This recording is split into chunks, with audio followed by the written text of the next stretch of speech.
Hi hello നമസ്കാരം. അപ്പോൾ നമ്മുടെ ഇപ്പോൾ അറിയാം റീസെൻ്റായിട്ട് നടന്നുകൊണ്ടിരിക്കുന്ന ഇഷ്യൂ എന്താണെന്നുള്ള നമ്മുടെ മനാഫും അതുപോലെ അർജുൻ്റെ ഫാമിലിയും തമ്മിലുള്ള ഒരു സംഭവം. അതാണ് ഇപ്പം ഭയങ്കരമായിട്ട് ചർച്ച ആയിക്കൊണ്ടിരിക്കുന്നത്. ഒരു യൂട്യൂബ് ചാനൽ വരുന്നു, ഇനി ഞാൻ നോക്കുമ്പോഴത്തേക്കും 10K, ഇന്നലെ 16K, ഇന്നായപ്പോൾ അത് എബോ 300 ആയിട്ടുണ്ട്. അതായത് 3 ലക്ഷത്തിൽ പേര് ആൾക്കാർ സബ്സ്ക്രൈബ് ചെയ്തൊരു യൂട്യൂബ് ചാനലായി മാറി. ഇതിനു മുമ്പ് പല ചാനലുകളും വന്ന് ഒരു ദിവസം കൊണ്ട് മില്യൺസ് അടിച്ച ചാനൽസും ഉണ്ടായിട്ടുണ്ട്. പക്ഷേ സാധാരണക്കാരുടെ ചാനൽ ഇങ്ങനെ വരുമ്പോഴത്തേക്കും തീർച്ചയായിട്ടും ശ്രദ്ധിക്കപ്പെടും. അതിന് ഒരു റീസൺ ആയത് ഇപ്പം റീസെൻ്റ് ആയിട്ടുണ്ടായ ഒരു വാർത്താ സമ്മേളനം തന്നെയാണ്. അപ്പോൾ അതിനകത്ത് ഒരുപാട് കാര്യം ഇപ്പം നമുക്ക് ഈ സംഭവം എന്ന് പറഞ്ഞാൽ ഇതിപ്പോൾ ഒരു കണ്ടന്റോ അല്ലെങ്കിൽ അങ്ങനെ ഒരു സംഭവമായിട്ടല്ല, ഒരുപാട് വീഡിയോസിൽ അല്ലെങ്കിൽ ഇപ്പം അറിയാലോ സോഷ്യൽ മീഡിയയിൽ യൂട്യൂബിലായാലും ഫേസ്ബുക്കിലായാലും ഒക്കെ നിറഞ്ഞു നിൽക്കുന്ന ഒരു സംഭവമാണ് ഈ ഒരു ഇത്. അപ്പോൾ ഒരുപാട് കമൻസ് കാണുമ്പോഴത്തേക്കും അതിനൊക്കെ റിപ്ലൈ കൊടുക്കാൻ നമുക്ക് തോന്നുന്നു. എല്ലാത്തിനും റിപ്ലൈ ഇട്ട് കാര്യം ഒരുപാട് പേര് അർജുൻ്റെ ഫാമിലിയെ സപ്പോർട്ട് ചെയ്യുന്നവരുണ്ട്, ഒരുപാട് പേര് മനാഫിനെ സപ്പോർട്ട് ചെയ്യുന്നുണ്ട്. തീർച്ചയായിട്ടും വളരെ നമുക്ക് എല്ലാവർക്കും അറിയാവുന്ന കാര്യമാണ്. നമ്മളെല്ലാവരും മറന്ന സമയത്തും ഇതെല്ലാം മറന്നു. വയനാട് ഇഷ്യൂ വന്നു, വയനാട്ടിൽ ഒരുപാട് വലിയൊരു ദുരന്തം വന്നു, നാട്ടുകാരെല്ലാം അതിൻ്റെ പിറകെയായിരുന്നു രക്ഷാപ്രവർത്തനങ്ങളും പിന്നെ അതിൻ്റെ വാർത്തകളും അറിയായിട്ട് ഒരുപാട് കേരളത്തിൽ ഒരുപാട് പേര് ദുഃഖത്തിലാഴ്ത്തിയ ഒരു സംഭവമായിരുന്നു ഈ വയനാട് ഇഷ്യൂ എന്ന് പറയുന്നത്. അപ്പം ആ സമയത്ത് ഒബ്വിയസ്ലി നമ്മൾ അർജുൻ്റെ കേസൊക്കെ ആ സമയത്ത് മറന്നു, പൂർണ്ണമായിട്ട് മറന്നതാണ് എല്ലാവരും. ആ സമയത്തും ആ സാധനം ഒരു ലൈവിൽ കൊണ്ട് നിർത്തിയ ആളാണ് ഈ മനാഫ് എന്ന് പറയുന്നത്. പിന്നെ അതേ തുടർന്ന് ഇപ്പം ഉണ്ടായ റീസെൻ്റ് ആയിട്ട് ഇപ്പം അത് കഴിഞ്ഞു, അദ്ദേഹത്തിൻ്റെ ബോഡി കിട്ടി, അതിൻ്റെ ചടങ്ങുകളും കാര്യങ്ങളെല്ലാം കഴിഞ്ഞു. വീണ്ടും ആ ഒരു ഫാമിലി ആക്ച്വലി എന്താ പറയുക, ആ ഒരു ഇൻസിഡൻറ്റ് ആ ഫാമിലി മറന്നിട്ടില്ലെങ്കിൽ പോലും അവരും അത് അക്സെപ്റ്റ് ചെയ്തു, ആ ഒരു സത്യത്തിനെ അക്സെപ്റ്റ് ചെയ്തു. അദ്ദേഹം മരിച്ചിട്ടുണ്ട്, അർജുൻ മരിച്ചു കഴിഞ്ഞു.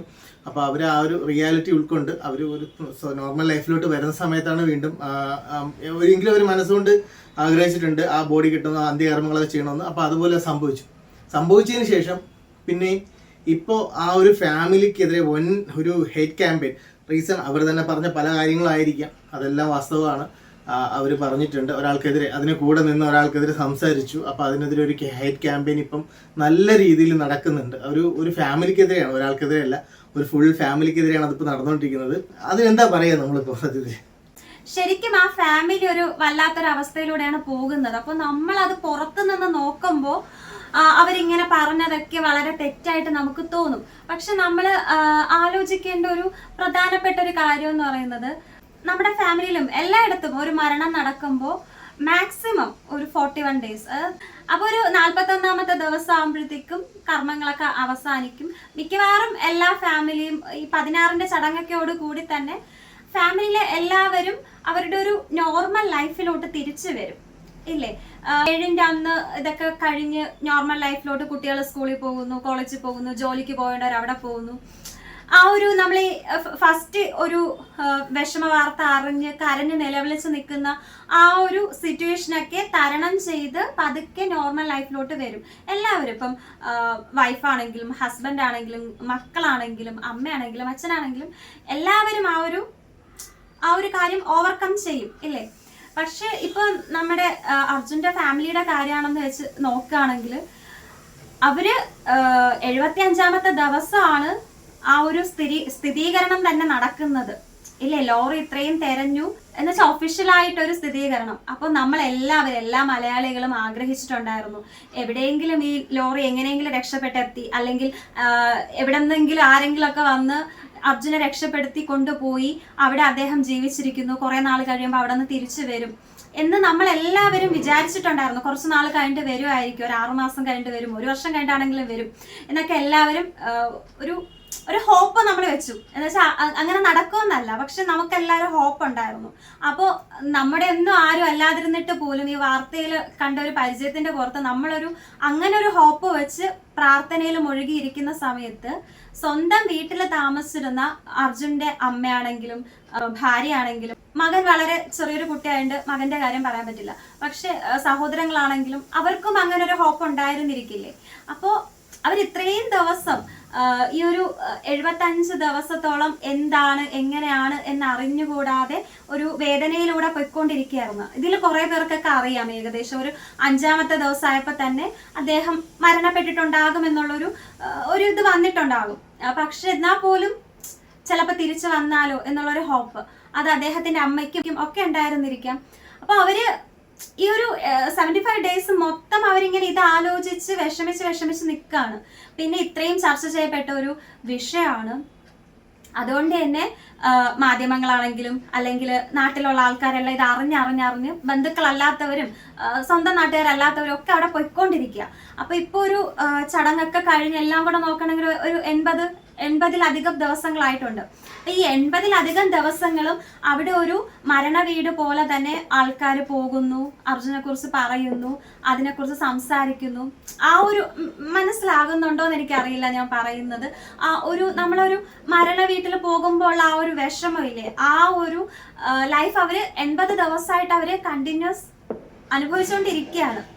ഞാൻ നേരത്തെ പറഞ്ഞതുപോലെ എല്ലാ മരണങ്ങളും അവസാനിച്ച് അതിൻ്റെ ഒരു ദുഃഖം നമ്മുടെ ഉള്ളിൽ എപ്പോഴും കാണും. നമ്മുടെ ഏറ്റവും വേണ്ടപ്പെട്ട ഒരാള് മരണപ്പെട്ടു പോവുകയാണെങ്കിൽ അതിൻ്റെ ഒരു വേദന നമ്മുടെ ഉള്ളിൽ എപ്പോഴും കാണും. പക്ഷെ അതൊക്കെ ഒന്ന് നമ്മുടെ മനസ്സിനെയൊക്കെ പറഞ്ഞ് പഠിപ്പിച്ച് അതിൽ നിന്ന് കരകയറി നോർമൽ ലൈഫിലോട്ട് തിരിച്ചു വരാനുള്ള ഒരു സമയമുണ്ട്. അതാണ് ഞാൻ നേരത്തെ പറഞ്ഞ 16ന്റെ ചടങ്ങോടെ ആയിരിക്കും ചിലപ്പോൾ, അല്ലെങ്കിൽ 41.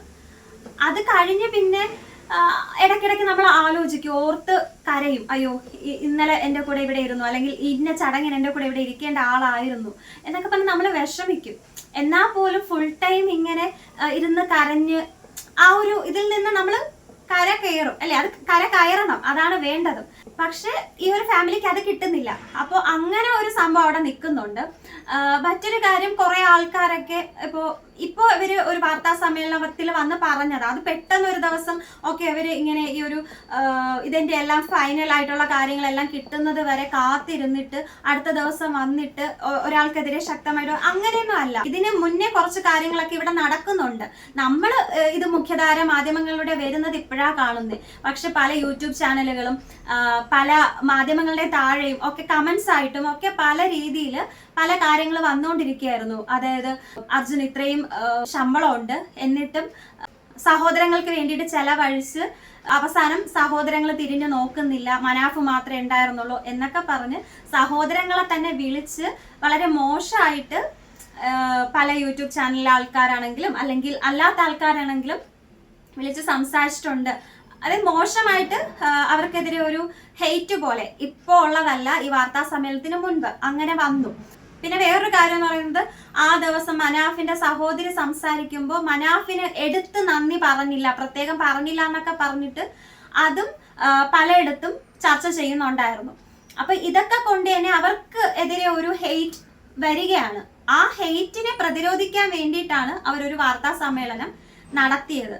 ആ വാർത്താ സമ്മേളനത്തിൽ നമ്മൾ പുറത്തുനിന്ന് നോക്കുമ്പോൾ അവരിങ്ങനെയൊന്നും പറയാൻ പാടില്ലായിരുന്നു, ഇത് ഒരു നന്ദിയില്ലാത്ത ഒരു കാര്യമായിപ്പോയി എന്നൊക്കെ പറഞ്ഞിട്ട് നമുക്ക് അങ്ങനെ പറയാം. പക്ഷെ നമ്മൾ ആ ഒരു ഫാമിലിയിൽ ഉള്ളിലുള്ള ഒരാളായിട്ട് നിന്ന് നോക്കൂ. നമുക്കാണെങ്കിലും നമ്മൾ ഇത്രയധികം ഒരു നമ്മുടെ ഒരു മാനസികാവസ്ഥ ഇത്രയും ദിവസം ഈ ഒരു വല്ലാത്തൊരവസ്ഥയിൽ കൂടെ പൊയ്ക്കൊണ്ടേയിരിക്കുക. അപ്പൊ വീണ്ടും ആൾക്കാർ ഇതിലോട്ട് തന്നെ നമ്മളെ വലിച്ചിട്ടോണ്ടേ ഇരിക്കുകയാണ്. അതായത് നമ്മളെ ഇതിൽ നിന്ന് പുറത്തോട്ട് വിടുന്നില്ല. ഈ ഒരു ഇൻസിഡന്റ് തന്നെ വീണ്ടും പറഞ്ഞ് ആ ഒരു ദുഃഖത്തിന്റെ ഉള്ളിൽ തന്നെ ഇട്ടോണ്ടിരിക്കുകയാണ്. അങ്ങനെ വരുന്ന ഒരു സമയത്ത് അവർ മാധ്യമങ്ങളിലൂടെ ഇങ്ങനെ പറഞ്ഞു. പക്ഷെ അതിൽ പറഞ്ഞ ചില കാര്യങ്ങൾ, അതായത് ഒരേ ഒരാളിന് എതിരെ മാത്രം ഇങ്ങനെ പല കാര്യങ്ങളൊക്കെ പറഞ്ഞപ്പോൾ അത് അവർ കുറച്ചും കൂടെ ആലോചിച്ച് പറയേണ്ടതായിരുന്നു. പക്ഷെ നമുക്കത് ഒരു ഹെയ്റ്റ് ക്യാമ്പയിനിലോട്ട് പോകാതെ ഓക്കെ ഇങ്ങനെ ഇപ്പൊ നമ്മളെ വീട്ടിലാണെങ്കിൽ അങ്ങനെ ഒരു സംഭവം ഉണ്ടായാൽ നമ്മൾ ചിലപ്പം ഇതിലധികം ഒരു വൈകാരികമായിട്ട് എടുത്ത് വളരെയധികം ദേഷ്യത്തിലും വിഷമത്തിലും ഒക്കെ അത് പറഞ്ഞെന്നിരിക്കും. അത് നമ്മൾ മനസ്സിലാക്കേണ്ടതാണ്. നമ്മളെ വീട്ടിലും ഇങ്ങനെ സംഭവിച്ചാൽ നമ്മൾ ഇങ്ങനെയൊക്കെ തന്നെയായിരിക്കും പെരുമാറുന്നത്. അതിന്റെ കാര്യവും പറഞ്ഞ് വീണ്ടും ആരെങ്കിലും വന്നാൽ നമ്മൾ ഇങ്ങനെ തന്നെയായിരിക്കും പെരുമാറുന്നത് എന്നുള്ളത് നമ്മൾ മനസ്സിലാക്കണം. നമ്മൾ ഓരോരുത്തരും അത് ചിന്തിക്കുമ്പോഴാണ് നമ്മുടെ ഒരു കമന്റ് അവിടെ വരാതിരിക്കുന്നത്. ഇത് ഒരാൾ ഇടുന്ന കമന്റ് എത്ര പേരെ ആ ഒരു ഇതിലോട്ട് കൊണ്ടുപോകുന്നുണ്ട്, ഒരു ഹെയ്റ്റിലോട്ട് കൊണ്ടുപോകുന്നുണ്ട്. അതാണ് നമ്മൾ ചിന്തിക്കേണ്ടത്. അർജുന്റെ ഫാമിലി ഇപ്പൊ അങ്ങനെയാണ് ഇങ്ങനെയാണ്, അല്ലെങ്കിൽ അർജുന്റെ അളിയൻ അങ്ങനെയാണ്, ഇതിന്റെ ഇടയിൽ അർജുന്റെ അളിയന്റെ രാഷ്ട്രീയം ഇതാണ് എന്നൊക്കെ പറഞ്ഞിട്ട് കുറച്ച് പേര് വരുന്നുണ്ടായിരുന്നു. നമ്മൾ അല്ലെങ്കിൽ പറയും മനാഫിന്റെ മതം അതായതുകൊണ്ടാണ് അയാളെ ടാർഗറ്റ് ചെയ്യുന്നത് എന്ന് പറയുന്ന അതേ രീതി തന്നെയാണ് അയാളുടെ അളിയന്റെ രാഷ്ട്രീയം ഇതായതുകൊണ്ടാണ് എന്ന് പറഞ്ഞിട്ട് പറയുന്നത്. അവിടെ എന്തെങ്കിലും അവിടെ ഒരു കാര്യം ഉണ്ടോ? നമ്മളെ വീട്ടിലാണെങ്കിലും നമ്മൾ ഇങ്ങനെയൊക്കെ അല്ലേ പറയുക, അതാണ് നമ്മൾ നോക്കേണ്ടത്. പിന്നെ മനാഫിനോടൊപ്പം തന്നെ അവിടെ നിന്ന ആളായിരുന്നു ഈ ജിതിൻ എന്ന് പറയുന്ന ആള്. അപ്പോൾ ശരിക്കും മനാഫിന് ഇങ്ങനെ നിൽക്കേണ്ട കാര്യമില്ല, ഇത്രയും ദിവസം നിൽക്കേണ്ട എന്ത് കാര്യമുള്ളത്? കാരണം പുള്ളിയുടെ ഒരു തൊഴിലാളി മാത്രമായിരുന്നു. പക്ഷെ ജിതിൻ അവിടെ കാര്യമുണ്ട്. കാരണം പുള്ളിയുടെ അളിയനാണ്, സഹോദരനാണ്, പുള്ളിയുടെ വീട്ടിൽ താമസിക്കുന്ന ആളാണ്. അവർക്കൊരു കാര്യമുണ്ട്, ഇപ്പുറത്ത് നിൽക്കുന്ന ആൾക്കൊരു കാര്യം ഉണ്ടായിരുന്നില്ല, എന്നിട്ടും കൂടെ പുള്ളി അവിടെ നിന്നു. അപ്പോൾ ഇത് ശരിക്കും അവര് പരസ്പരം ഇരുന്ന്, ഈ മനാഫാണെങ്കിലും അർജുന്റെ ഫാമിലി ആണെങ്കിലും പരസ്പരം ഇരുന്ന് അങ്ങോട്ടും ഇങ്ങോട്ടും നോക്കി ഡിസ്കസ് ചെയ്ത് സംസാരിച്ച് തീർക്കേണ്ട ഒരു കാര്യമായിരുന്നു. പക്ഷെ എന്തുകൊണ്ട് അവർക്ക് അതിന് സാധിച്ചില്ല? സാധിക്കാത്തത് കൊണ്ട് ഇത് പല രീതിയിലും ഇപ്പോ ഇവർ തമ്മിലുള്ള രാഷ്ട്രീയം, അവരുടെ മതങ്ങൾ ഒക്കെ ഇത് ഇങ്ങനെ സംസാരമായിട്ട് വന്നുകൊണ്ടിരിക്കുകയാണ്. നമ്മുടെ അർജുന്റെ ഭാര്യയെ അവിടെ ടാർഗറ്റ് ചെയ്യുന്നുണ്ട്. അമ്മ പോലും അങ്ങനെയാണ്, അച്ഛന് മാത്രമേ അതിൽ വിഷമമുള്ളൂ, അച്ഛൻ ഒന്നും സംസാരിക്കാത്തത് കൊണ്ട് അച്ഛന് മാത്രമേ വിഷമമുള്ളൂ. അങ്ങനത്തെ രീതിയിലൊക്കെ പൊയ്ക്കൊണ്ടിരിക്കുക. മനാഫ് യൂട്യൂബ് ചാനൽ തുടങ്ങി. ഇങ്ങനെ ഒരു യൂട്യൂബ് ചാനൽ തുടങ്ങിയതിന് അദ്ദേഹത്തിന് മറ്റേ സബ്സ്ക്രൈബേഴ്സിനെ കൂട്ടാൻ അല്ലെങ്കിൽ വ്യൂ കിട്ടാനാണെന്ന രീതിയിലൊക്കെ ഒരു സ്റ്റേറ്റ്മെന്റ്. ഒരിക്കലും ആ ഒരു ചാനൽ തുടങ്ങിയത് ആ ഒരു ബേസിലാണെന്ന് നമുക്ക് ഒരിക്കലും തോന്നില്ല. കാരണം അദ്ദേഹം തന്നെ പറയുന്നത് അത് ഇപ്പോഴാണ്, ഈ ഒരു 2 ദിവസം കാരണം ഇവരുടെ വാർത്താ സമ്മേളനം കാണുന്നത് തന്നെയാണ് അദ്ദേഹത്തിന് ഇപ്പം ഒരുപാട് വ്യൂസും കാര്യങ്ങളും അല്ലെങ്കിൽ ഇത്രയും സബ്സ്ക്രിപ്ഷനൊക്കെ വന്നത് ആ ഒരു റീസൺ ആണ്. അതിന് മുൻപേ ഞാനും കണ്ടതാണ്. ഞാൻ നോക്കുന്ന സമയത്ത് ആ ചാനലിൽ 16K സബ്സ്ക്രൈബേഴ്സ്, 16,000 സബ്സ്ക്രൈബേഴ്സ് മാത്രമാണ് ഉണ്ടായിരുന്നത്. പക്ഷെ എന്താന്ന് പറഞ്ഞു കഴിഞ്ഞാൽ ഈ ഒരു വയനാട് ഇൻസിഡന്റ് വന്നു. അപ്പം സ്വാഭാവികമായിട്ട് എല്ലാവരുടെയും ശ്രദ്ധ കഴിഞ്ഞു. അപ്പം ഒരു ജീവനാണ് ഇവിടെ നഷ്ടപ്പെട്ടത്. എല്ലാ ജീവനും വിലപ്പെട്ടതാണെങ്കിൽ പോലും ഈ ഒരു ജീവനേക്കാളും 500-400 ആൾക്കാർ വയനാട്ടിൽ മരണപ്പെട്ടു. അപ്പം അതിൽ അവർ അതിൻ്റെ രക്ഷാപ്രവർത്തനവും കാര്യങ്ങളായിട്ട് എല്ലാവരും അതിൻ്റെ തിരക്കിലാണ്. മാധ്യമങ്ങളായാലും എല്ലാവരും ഉറപ്പായിട്ടും അത് തന്നെയാണ് വാർത്താ പ്രാധാന്യം കൂടുതലുള്ളത്. അപ്പോൾ അദ്ദേഹത്തിൻ്റെ തൊഴിലാളിയെ കണ്ടുപിടിക്കണം. അദ്ദേഹം പറയുന്നുണ്ട്, ആ അർജുൻ്റെ അമ്മയ്ക്ക് കൊടുത്തൊരു വാക്കാണെന്ന് അദ്ദേഹം പറയുന്നുണ്ട്, ആ പുള്ളിയെ കണ്ടെത്തും എന്നുള്ളത്. അപ്പോൾ അതൊന്ന് ലൈവിൽ നിർത്താൻ, ലൈവ് ലൈറ്റ് നിൽക്കാൻ വേണ്ടിയിട്ട് ആളൊരു യൂട്യൂബ് ചാനൽ തുടങ്ങുന്നു. അയാളൊരു മീഡിയ ആയിട്ട് അവിടെ പ്രവർത്തിക്കുകയാണ് ചെയ്തത്. അതറിയാം, അതിനകത്ത് വേറെ ഇൻറ്റൻഷൻ ഉണ്ടായിരുന്നില്ല. ഇനി മേ ബി ഉണ്ടാവാം, അല്ലെങ്കിൽ ഉണ്ടാവാതിരിക്കും, അത് ഇനിയുള്ള കാര്യങ്ങളാണ്. പക്ഷെ ആ സമയത്ത് നമുക്ക് തീർച്ചയായിട്ടും മനസ്സിലാവും അതൊരു ഇൻറ്റൻഷനോ കാര്യങ്ങളൊന്നുമില്ല. പലർക്കും അറിയില്ല അങ്ങനെ ഒരു ചാനലുള്ളത് പോലും. അല്ലെങ്കിൽ അയാൾ മറ്റൊരു മീഡിയയിലും വന്നിട്ട്, അല്ലെങ്കിൽ ഈ അദ്ദേഹത്തിൻ്റെ ഞാൻ കണ്ടിട്ടില്ല, ഇങ്ങനെ പറഞ്ഞിട്ടുണ്ടോ എന്ന് അറിയത്തില്ല, ഏതെങ്കിലും ഒരു മീഡിയക്കാർ, ഏതെങ്കിലും വലിയ വലിയ ചാനലുകാർ, അപ്പോൾ ഒരുപാട് റിപ്പോർട്ടേഴ്സ്, അതുപോലെ ഒരുപാട് ചാനൽസ് ഉണ്ട്. അപ്പം അവരാരെങ്കിലും വന്ന് മനാഫിനോട് സംസാരിക്കുമ്പോൾ അയാൾ എൻ്റെ യൂട്യൂബ് ചാനലിൽ കൂടെ ഞാൻ ഈ കാര്യങ്ങളെല്ലാം ഇങ്ങനെ വിടുന്നുണ്ടെന്ന് പറഞ്ഞതായിട്ട് എവിടെയും കണ്ടിട്ടില്ല. പറഞ്ഞിട്ടുണ്ടോ എന്ന് അറിയത്തില്ല. എൻ്റെ അറിവിൽ അങ്ങനെ ഒരു സംഭവം, അല്ലെങ്കിൽ ഞങ്ങളുടെ അറിവിൽ അങ്ങനെ ഒരു സംഭവം കണ്ടിട്ടില്ല. അപ്പോൾ അങ്ങനെ ഒരു പബ്ലിസിറ്റിയാണ് അദ്ദേഹം ആഗ്രഹിക്കുന്നതെങ്കിൽ അയാൾക്ക് അത് പറയാമായിരുന്നു. ഇത്രയും വലിയ ചാനലുകൾ, ഒരുപാട് ആൾക്കാർ, ജനങ്ങൾ, കോടിക്കണക്കിന് ആൾക്കാർ കാണുന്ന ചാനലുകൾ അദ്ദേഹത്തിന് മുമ്പ് മയക്കും പിടിച്ചുകൊണ്ട് നിൽക്കുമ്പോൾ അദ്ദേഹത്തിന് അത് പറയാമായിരുന്നു. പക്ഷേ ആ ഒരു സ്റ്റേറ്റ്മെൻറ്റ് വളരെ റോങ് ആയിപ്പോയി. അദ്ദേഹം പറഞ്ഞ, അതായത് ഈ അർജുൻ്റെ അളിയൻ പറഞ്ഞ ആ ഒരു സ്റ്റേറ്റ്മെൻറ്റ്, അല്ലെങ്കിൽ അളിയൻ അല്ലെങ്കിൽ അർജുൻ്റെ സഹോദരനോ വൈഫോ ആര് പറഞ്ഞാലും അതൊക്കെ വളരെ മോശപ്പെട്ട സ്റ്റേറ്റ്മെൻ്റ് ആയിരുന്നു. അപ്പോൾ അങ്ങനെ അത് സ്വാഭാവികമായിട്ടും അദ്ദേഹത്തിന് വേദന ഉണ്ടായിക്കണം, മനാഫിന് വേദന ഉണ്ടായിക്കാണാം. ഇതിനകത്ത് നമ്മൾ പറയേണ്ട ഒരു കാര്യം എന്ന് പറഞ്ഞാൽ, മുൻപ് ആസിഫ് അലിയുടെ ഒരു വിഷയം വന്നിട്ടുണ്ടായിരുന്നു. അപ്പോൾ അദ്ദേഹത്തിനെതിരെ ഒരാൾ മോശം ബിഹേവിയർ, അദ്ദേഹത്തിൻ്റെ പേര് ഞാൻ പറയുന്നില്ല, ആസിഫ് അലി അങ്ങനെ ഒരു മോശം ബിഹേവിയറിൻ്റെ പുറത്ത് ഒരു ഹെയ്റ്റ് ക്യാമ്പയിൻ ഈ പറഞ്ഞ ആ പുള്ളിക്കെതിരെ ഉണ്ടായ സമയത്ത് ആസിഫ് അലി തന്നെയാണ് വന്ന് പറഞ്ഞത് ഇതൊരു ഹെയ്റ്റ് ക്യാമ്പയിനായിട്ട് മാറുന്നുണ്ട്, അത് പാടില്ല, ആ സിറ്റുവേഷനിൽ സംഭവിച്ചു പോയതാണ്, അദ്ദേഹത്തിനുണ്ടായ ഒരു സംഭവം ആ ഒരു സിറ്റുവേഷനിൽ സംഭവിച്ചു പോയതാണ്. ഇന്നിങ്ങനെ ആസിഫ് അലിയുടെ ഒരു വിഷയം ഉണ്ടായ സമയത്ത് ഈ പറഞ്ഞതുപോലെ ആസിഫ് തന്നെ വന്നിട്ട് പുള്ളിയെ കുറിച്ച് ഒന്നും പറയരുതെന്ന് പറഞ്ഞിട്ടുണ്ടായിരുന്നു. അദ്ദേഹം ഒരു പ്രായമായ മനുഷ്യനാണ്, ആ സമയത്ത് അദ്ദേഹത്തിന് എന്തെങ്കിലും തോന്നിയതാകും, അത് വിട്ടേക്കൂ എന്ന് പറഞ്ഞു. നമുക്ക് അപ്പോൾ ഓക്കെ അത്രയേ ഉള്ളൂ എന്നും പറഞ്ഞിട്ട് നമ്മളത് വിട്ടു. അല്ലെങ്കിൽ അത് കുറെ കൂടെ വലിയ രീതിയിൽ അത് പോയേനെ. കാരണം അവിടെ മതപരമായിട്ടുള്ള കുറച്ച് എലമെന്റ്സും കൂടെ കയറി വരുന്നുണ്ടായിരുന്നു അവസാനമായപ്പോൾ. ആസിഫ് അലിയുടെ ആ ഒറ്റ പത്രവാർത്താ സമ്മേളനത്തോടെ അതെല്ലാം അവസാനിച്ചു. ഇവിടെ ഒരു പ്രശ്നം ഉണ്ടായതെന്ന് വെച്ചാൽ, ഇവരിങ്ങനെ ഒരു കുറെ പ്രഷറിന്റെ പുറത്ത് നിന്നിട്ടാണ് ഇവരൊരു വാർത്താ സമ്മേളനം നടത്തിയത്. ശരിക്കും നല്ല രീതിയിൽ അന്വേഷിക്കാതെയൊക്കെ വാർത്താ സമ്മേളനത്തിൽ പല സ്റ്റേറ്റ്മെന്റ്സും പറഞ്ഞു. ഒരുപക്ഷെ അവരങ്ങനെ ശീലമുള്ള ആൾക്കാരൊന്നും ആയിരിക്കത്തില്ല. നമ്മളെ പോലെ സാധാരണക്കാരാണല്ലോ എല്ലാവരും. അപ്പോൾ ശീലമുള്ള ആൾക്കാർക്ക്, ഇപ്പോൾ സെലിബ്രിറ്റീസോ അല്ലെങ്കിൽ ഇപ്പം റെഗുലർലി യൂട്യൂബ് ചാനലൊക്കെ ഉപയോഗിക്കുന്നവർക്കൊക്കെ ആണെങ്കിലും മാധ്യമങ്ങളോട് എങ്ങനെ പറയണം, എന്താളെന്ന് മുറിച്ച് പറയണം എന്നൊക്കെ അറിയാം. ഇതൊരു മൊത്തം ഒരു ഫാമിലി, അവര് ഇങ്ങനെ ഇതൊന്നും പരിചരിച്ച് ഈ പ്രസംഗമൊക്കെ നടത്തി വന്നവരൊന്നും ആയിരിക്കണമെന്നില്ല. അപ്പോൾ അവരുടെ അടുത്ത് മാധ്യമങ്ങൾ ചോദിച്ചതിനൊക്കെ അവർ മറുപടി പറഞ്ഞതിന്റെ കൂടെ തന്നെ അവർക്ക് പല കാര്യങ്ങളും ചിലപ്പോൾ അവർ വിചാരിക്കാതെ പുറത്തു വന്നതായിരിക്കാം. ഈ മാധ്യമങ്ങളെല്ലാം ലൈവായിട്ടാണ് വിട്ടുകൊണ്ടിരുന്നത്. സോ അവർക്ക് കട്ട് ചെയ്യാനോ ഒന്നും പറ്റിയില്ല. ചിലപ്പോൾ അവരിപ്പോ അയ്യോ അങ്ങനത്തെ ചില കാര്യങ്ങൾ പറയണ്ടായിരുന്നു എന്ന് വിചാരിക്കാം. എനിവേ, അതിപ്പം ഇവിടെ നടന്നതൊന്നും ആരുടെയും ഒരു പ്രേരണ ഉണ്ടോ, ആരുടെയെങ്കിലും തെറ്റല്ല. അന്ന് ഉണ്ടായതെല്ലാം ഒരു പ്രകൃതിയുടെ ഒരു ദുരന്തം സംഭവിച്ചത്. അത് പക്ഷെ മനാഫിനും അത് എങ്ങനെയെങ്കിലും അത് കണ്ടെത്തേണ്ട ആവശ്യം, അല്ലെങ്കിൽ ആ ലോറി കണ്ടെത്തേണ്ടത് അദ്ദേഹത്തിന്റെ കൂടെ ആവശ്യം തന്നെയാണ്. തീർച്ചയായിട്ടും ആ സമയത്ത് ഒരുപാട് പേര് ഞാൻ കണ്ടിട്ടുണ്ട് ഇതിനകത്ത് ഒരുപാട് കമന്റ്സ്. കാരണം വണ്ടി കണ്ടെത്തിയാൽ ഇൻഷുറൻസ് കിട്ടുള്ളൂ, അതിന് വേണ്ടിയിട്ടാണ്, അതിനാണ്. പിന്നെ അല്ല, ഇദ്ദേഹം എന്തോ അപകടപ്പെടുത്തിയതാണ്, വണ്ടിയെ കാണാനില്ല, വണ്ടി ഇവിടെ ഇല്ല, ഗംഗാവലി പുഴയിലും ഇല്ല, കരയിലും ഇല്ല. ഇത് വണ്ടിയൊക്കെ മനാഫ് അറിഞ്ഞുകൊണ്ടുള്ള, ലോറി ഉടമ അറിഞ്ഞുകൊണ്ട് വണ്ടിക്കകത്തോ എന്തോ സംഭവങ്ങളുണ്ട്. ഞാൻ കണ്ട ഒരു കമന്റാണ്, കഴിഞ്ഞ കുറച്ച് മാസങ്ങൾ മുമ്പ് ഒരാളിട്ട കമന്റാണ്. അത് ഈ മനാഫിന്റെ യൂട്യൂബ് ചാനലിന്റെ വീഡിയോക്ക് താഴെ ഇട്ട കമന്റാണ്. അദ്ദേഹത്തിന് തെറി എന്തോ പറഞ്ഞിട്ടാണ് പറയുന്നത്, ആ വണ്ടി കണ്ടെത്താതിരിക്കേണ്ട നിന്റെ ആവശ്യമാണ്, നിന്റെ നാടകം മതിയേക്കോ, അത് കണ്ടെത്തി അതിനകത്ത് എന്തായിരുന്നു പുറം ലോകം അറിയും, നീ അത് മുക്കിയതാണ്, അല്ലെങ്കിൽ അദ്ദേഹത്തിനെ അപായപ്പെടുത്തിയാണ്. ഇങ്ങനെയുള്ള കാര്യങ്ങൾ അദ്ദേഹത്തിന്റെ യൂട്യൂബ് ചാനൽ അദ്ദേഹം കാണുന്നുണ്ടാവില്ലേ, അപ്പോൾ അദ്ദേഹത്തിന് അത് കണ്ടെത്തണ്ടേ? അപ്പോൾ ഒരാൾക്കെതിരെ ഇപ്പം അന്ന് തെറി വിളിച്ചവരൊക്കെ ഇന്ന് അദ്ദേഹത്തിനെ ഭയങ്കരമായിട്ട് പൊഴുത്തിക്കൊണ്ടാണ്. ഇപ്പൊ നേരെ തിരിച്ച് അർജുന്റെ ഫാമിലിയാണ് തെറി വിളിക്കുന്നത്. അതാണ് ചിലപ്പോ ആ ഒരു ഇത് മാറും, നാളെ ആവുമ്പോഴത്തേക്കും അതെ, വീണ്ടും അദ്ദേഹം തന്നെ വന്നിരിക്കുക.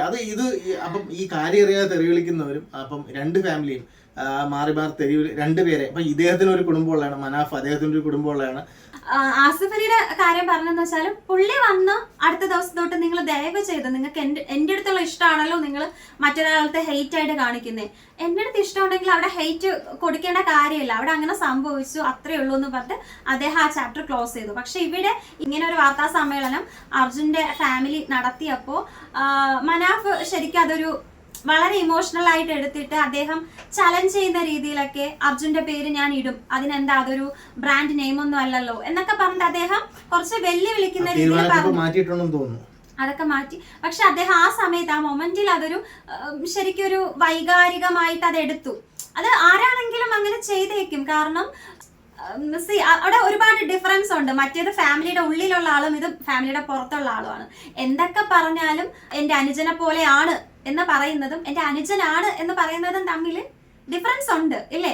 അദ്ദേഹത്തിന് ഒരു 1.5 വർഷം കൊണ്ട് മാത്രമേ അർജുനെ അറിയാവൂ, അവർ അത്ര ബന്ധമുള്ളൂ. പക്ഷെ ഈ ജീവിതകാലം മുഴുവൻ കണ്ട ആൾക്കാർക്കുള്ള വിഷമം വേറെ ആയിരിക്കും, വൈഫിനും അമ്മയ്ക്കും ഒക്കെ ഉള്ള വിഷമം എത്രയായിരിക്കും.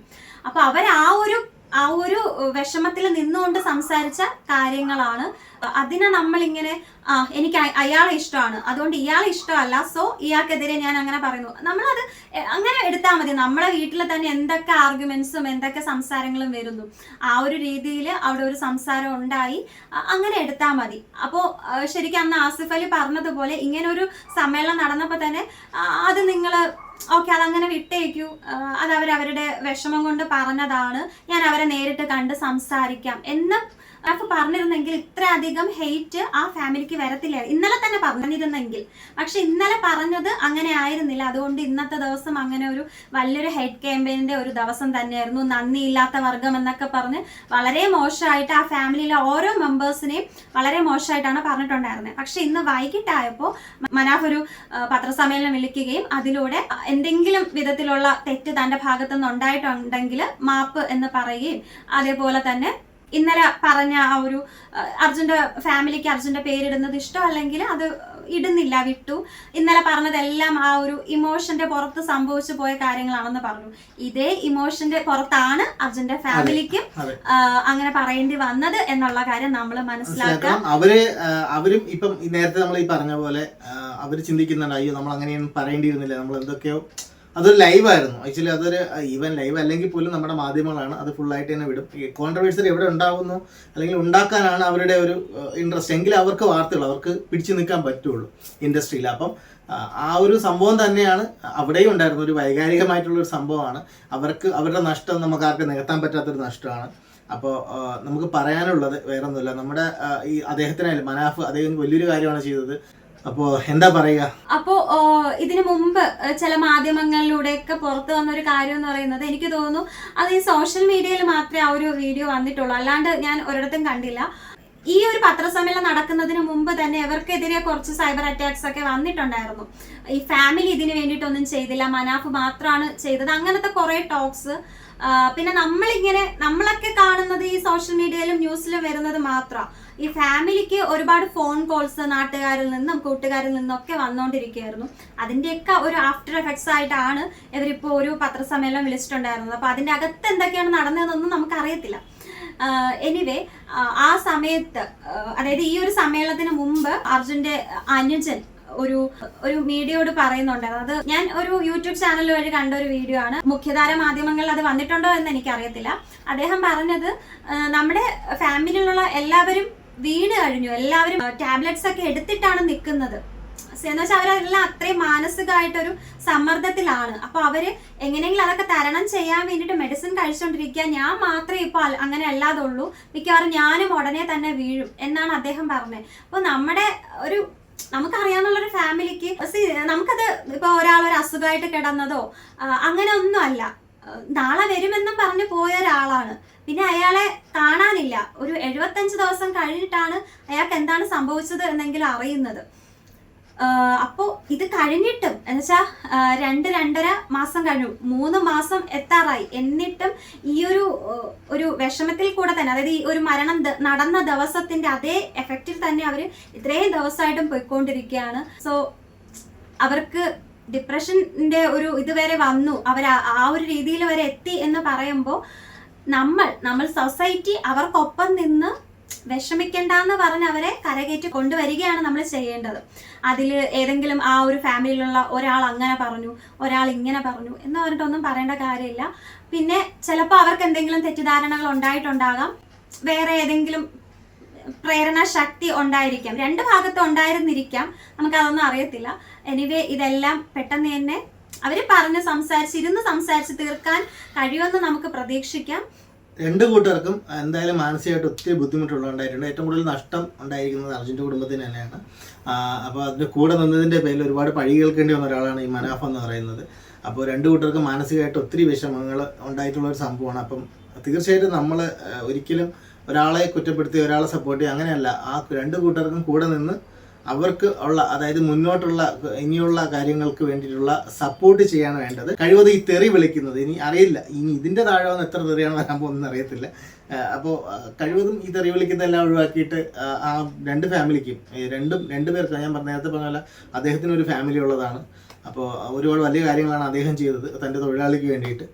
അപ്പോൾ ഇവരുടെ ഭാഗത്തുണ്ടായ മിസ്റ്റേക്ക് അവരും തിരിച്ചറിഞ്ഞിട്ടുണ്ടാവും എന്ന് വിശ്വസിക്കുന്നു. അവരുടെ ഭാഗത്ത് അവർ പറഞ്ഞിട്ടുള്ള സ്റ്റേറ്റ്മെൻറ്റ്സുകൾ, എന്തെങ്കിലും റോങ് ആയിട്ട് പറഞ്ഞിട്ടുള്ള സ്റ്റേറ്റ്മെൻറ്റ്സുകൾ അവർ തിരിച്ചറിഞ്ഞിട്ടുണ്ടാവും എന്ന് വിശ്വസിക്കുന്നു. ഇത് മനാഫും ആ ഫാമിലിയും തമ്മിൽ ഏറ്റവും അടുത്ത് നമുക്ക് വരും ദിവസങ്ങളിൽ അവർ ഒരുമിച്ച് നിൽക്കുന്ന ഒരു ചിത്രമെങ്കിലും കാണാൻ കഴിയട്ടെ, അല്ലെങ്കിൽ ഇവരുടെ പ്രശ്നങ്ങൾ സോൾവ് ആയി എന്നുള്ള വാർത്ത കേൾക്കാൻ പറ്റട്ടെ എന്ന് ആഗ്രഹിക്കുകയാണ്. മാക്സിമം നമ്മൾ ഹെയ്റ്റ് സ്പ്രെഡ് ചെയ്യാതിരിക്കുക, അത് ഏത് കാര്യത്തിലാണെങ്കിലും. തീർച്ചയായിട്ടും നമുക്കൊരു ഉറപ്പുണ്ട്, ഒരു പെൺകുട്ടിയെ ഉപദ്രവിച്ചു, അല്ലെങ്കിൽ ഒരു ആൺകുട്ടിയെ പ്രകൃതി വിരുദ്ധമായിട്ട് ഉപദ്രവിച്ചു, അതല്ലെങ്കിൽ ആരെങ്കിലും തട്ടിക്കൊണ്ടുപോയി, ഇതൊക്കെ നമുക്ക് അറിയാം, നമ്മൾ വളരെ കറക്റ്റായിട്ട് നമുക്ക് അറിയാം. അല്ലെങ്കിൽ പോലീസോ മീഡിയയോ അതിന്റെ കൃത്യമായിട്ടുള്ള കാര്യങ്ങൾ നമുക്ക് തന്നിട്ടുണ്ടെങ്കിൽ നമുക്ക് ആ ഒരു കാര്യത്തിനെതിരെ ഒരാളുടെ ഭാഗത്ത് നിന്നിട്ട് സംസാരിക്കുന്നതിൽ തെറ്റൊന്നുമില്ല. അല്ലാണ്ട് നമ്മൾ എന്തിനാണ് വെറുതെ ഹെയ്റ്റ് സ്പ്രെഡ് ചെയ്യുന്നത്? അത് നമുക്കും, അതായത് ഇപ്പൊ ഞാനാണ് ഒരു നെഗറ്റീവ് പറയുന്നതെങ്കിൽ എനിക്കും അത് നെഗറ്റീവ് തന്നെയാണ്, കേൾക്കുന്നവർക്ക് നെഗറ്റീവാണ്. സോഷ്യൽ മീഡിയയിൽ കമന്റ് ആയിട്ട് ഇടുമ്പോൾ അത് കാണുന്നവരെല്ലാം അവിടെ നെഗറ്റീവ് ആവുകയാണ്. അപ്പൊ ഞാൻ കാരണം ഒരാൾക്ക് മറ്റൊരാളോട് വെറുപ്പ് തോന്നിയിട്ടുണ്ടെങ്കിൽ അത് എത്രത്തോളം വിഷമകരമായിട്ടുള്ളൊരു കാര്യമാണെന്ന് നമ്മൾ ആലോചിക്കുക. നമ്മൾ പണ്ടൊക്കെ ഈ മറ്റേ കടവരാന്തയിൽ എല്ലാവരും കൂടെ കൂട്ടം കൂടി ഇരുന്ന്, അല്ലെങ്കിൽ കുടുംബശ്രീയിൽ പോയി അവിടെ ഇരുന്നിട്ട്, അല്ലെങ്കിൽ ഈ വൈകിട്ടൊക്കെ ചുമ്മാ എല്ലാ വീട്ടിലുള്ളവരൊക്കെ കൂടി ഇരുന്നിട്ട് ഈ സൊറ പറയുന്ന മാതിരി അപ്പുറത്തും ഇപ്പുറത്തുള്ള കുറ്റവും പരദൂഷണവും ഒക്കെ പറയുന്ന മാതിരിയാണ് ഇപ്പൊ സോഷ്യൽ മീഡിയയുടെ കമന്റ്സ് എന്ന് പറയുന്നത്. ആർക്കും ഒന്നും അറിയത്തില്ല എങ്കിൽ പോലും ചുമ്മാ നമ്മളങ്ങ് ഒരു രസം എന്ന് വേണ്ട അങ്ങ് എന്തെങ്കിലും ഇടുകയാണ്. ആ ഇടുന്നത് കുറച്ച് പോസിറ്റീവ് ആണെങ്കിൽ എത്ര മനുഷ്യർക്ക് പോസിറ്റീവായിട്ട് ഒരു ദിവസം കടന്നു പോകും. ഇത്രയും വലിയൊരു വിഷമത്തിൽ നിൽക്കുമ്പോൾ ഒരിക്കലും അങ്ങനെ ചെയ്യാൻ പാടില്ല. നമ്മുടെ ശ്രുതി ഇപ്പോൾ ജീവിതത്തിലോട്ട് തിരിച്ചു വന്നുകൊണ്ടിരിക്കുക. ആ കുട്ടി ചിരിച്ചുകൊണ്ട് നിൽക്കുന്നത് കാണുമ്പോൾ നമുക്ക് എന്ത് സന്തോഷമാണ്. കാരണം ആ ഒരു സമയത്ത് അയ്യോ ഇനി ആ കുട്ടിക്ക് ആരാണ് എന്ന് ആലോചിച്ചിട്ട് ആരും അല്ലാതിരുന്നിട്ട് നമ്മളെ ഒരുപാട് പേര് നമ്മളിങ്ങനെ പരസ്പരം ഡിസ്കസ് ചെയ്തിട്ടുണ്ട്. അയ്യോ ആ കുട്ടിയുടെ അവസ്ഥ, ദൈവം എന്ന് പറയുന്ന ഒരു സംഭവം ഉണ്ടോ, ദൈവം എന്തിനാണ് ഇങ്ങനെ കാണിച്ചത്. പക്ഷെ ആ കുട്ടി ഇപ്പോൾ ചിരിച്ചുകൊണ്ടിരിക്കുമ്പോൾ നമുക്കെല്ലാം മനസ്സിലൊരു സന്തോഷമാണ്. പക്ഷെ ചില ആൾക്കാർ അവിടെയും വന്ന് കമന്റ് ഇടുന്നുണ്ട്. ഞാനെന്ന് കണ്ട കേസാണ്. അതിൽ കമന്റ് ഇടുന്നത് വളരെ കഷ്ടമാണ്, അത് പറയാതിരിക്കാൻ പറ്റില്ല. അത്രയും സാഡിസ്റ്റ് ആയിട്ടുള്ള ആൾക്കാരാണ്, പറയാതിരിക്കാം. അത്രയും സാഡിസ്റ്റ് ആയിട്ടുള്ള ആൾക്കാരാണ് ഈ കമന്റ് ഇടുന്നത്, ഇങ്ങനത്തെ കമന്റ്സ് ഒക്കെ ഇടുന്നത്. അതായത് ആ കുട്ടി അതായത് ആ കുട്ടി സന്തോഷമായിട്ട് ചിരിച്ചുകൊണ്ടിരിക്കാൻ വേണ്ടിയിട്ടാണ് ഈ കൂടെ നിൽക്കുന്നവരെല്ലാം ഓരോന്ന് ചെയ്യുന്നത്. അതിന്റെ താഴെ ഒന്ന് കമന്റ് ഇടുകയാണ്, പുതിയ വീടിന്റെ പ്ലാൻ കണ്ടപ്പോ ഇപ്പൊ അവക്ക് സന്തോഷമായി, ജോലി കിട്ടിയപ്പോ ഇപ്പൊ അവക്ക് സന്തോഷം, ഇപ്പൊ അവക്ക് വേറെ ദുഃഖമൊന്നുമില്ല. ഓക്കെ, ആ ദുഃഖം അങ്ങ് പോട്ടെ.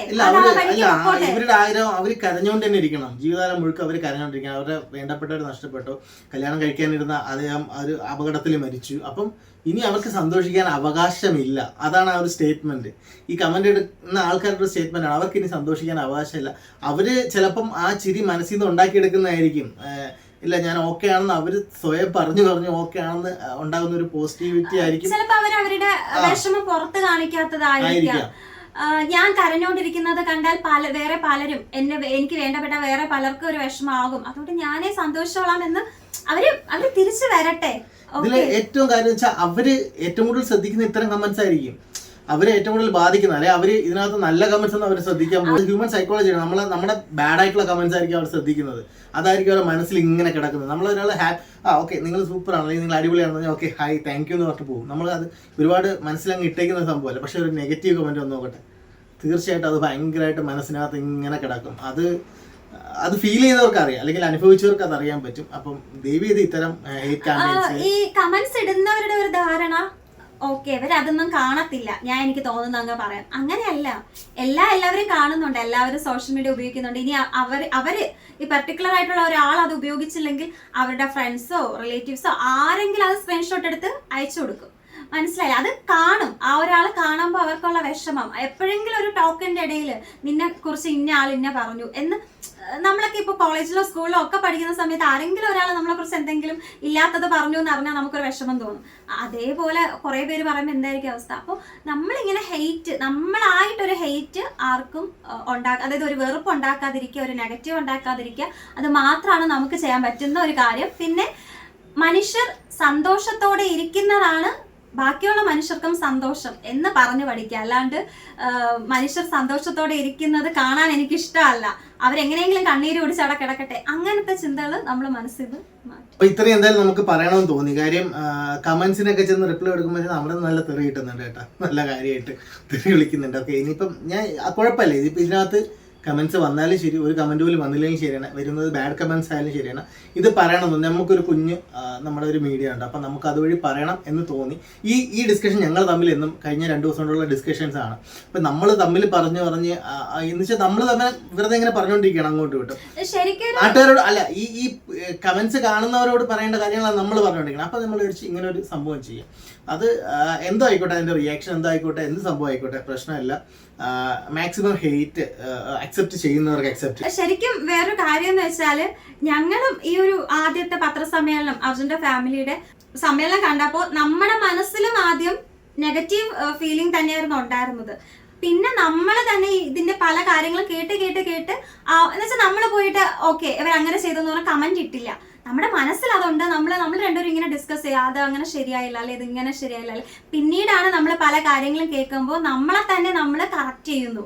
ആ കറക്ഷനാണ് നമ്മൾ ഇവിടെ, അതായത് നമ്മൾ പരസ്പരം അത് അങ്ങനെ ചെയ്തത് ശരിയായില്ല, അല്ലെങ്കിൽ ഇയാൾ ഇങ്ങനെ ചെയ്തത് ശരിയായില്ല, നമ്മുടെ ഒരു ഡിസ്കഷൻ ആയിരുന്നു അത്. ആ ഡിസ്കഷൻ നമ്മൾ ഇവിടെ പറഞ്ഞു എന്നേ ഉള്ളൂ. നമ്മൾ നേരത്തെ പറഞ്ഞ പോലെ എല്ലാം ഒരു കലങ്ങി തെളിഞ്ഞ് അവരൊരു നല്ല സുഹൃത്തുക്കളായിട്ട്, അല്ലെങ്കിൽ അർജുൻ്റെ ഫാമിലി മനാഫിൻ്റെ ഫാമിലി ആയിട്ട്, അല്ലെങ്കിൽ മനാഫുമായിട്ട് ഒരു സുഹൃത്തുക്കളായിട്ട് തന്നെ തുടരട്ടെ, നല്ലൊരു റിലേഷൻ അങ്ങനെ തന്നെ കീപ്പ് ചെയ്യട്ടെ എന്ന് നമുക്ക് ആഗ്രഹിക്കാം. അപ്പോൾ ഈ പറഞ്ഞ പോലെ ഹെയ്റ്റ് ക്യാമ്പയിൻസ് സ്പ്രെഡ് ചെയ്യാതിരിക്കുക, ഹാപ്പി ആയിട്ടിരിക്കുക. ബൈ.